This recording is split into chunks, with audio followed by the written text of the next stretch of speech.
Assalamu alaikum jama'a, barkanku da wannan lokaci. Sunana Mamman Labo, an san litar a Maraɗi. Na fara kokowa demil na fara.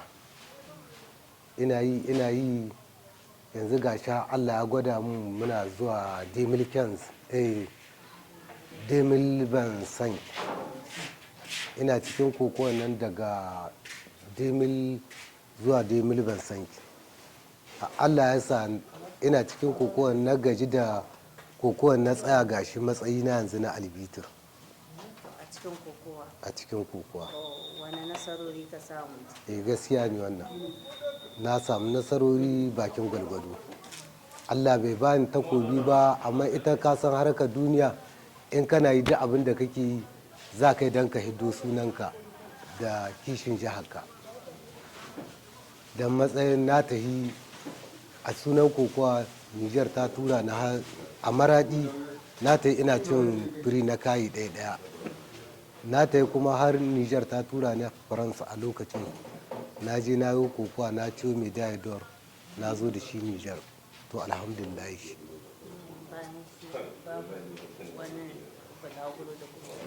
To bayan shi wannan dai shi ne na tahi. Yanzu kuma gani matsayina na albitir national.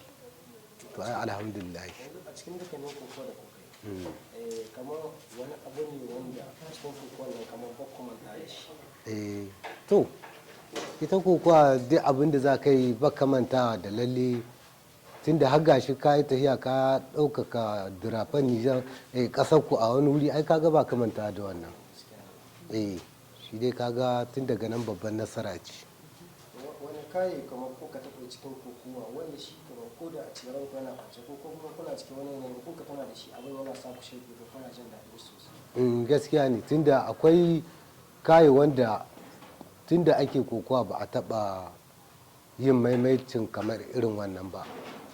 Menene tunda kayi kokowa an ba da abarstuma har an hita an fara amsar kuɗi kuma aka maido a an kashe kayi bisa kan shi ka ci nasara abin.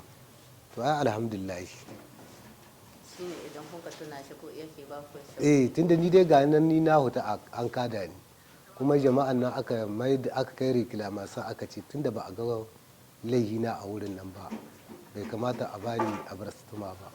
Aka ce to a maida minti 5. Aka maida minti 5 kuma na yi kayi kuma cikin al'adun kokowa ba a ma taɓa irin wannan ba sai gare ni an yi kuma ba a ƙara irin shi ba har yanzu da an regila yanzu kuma alhamdulillah.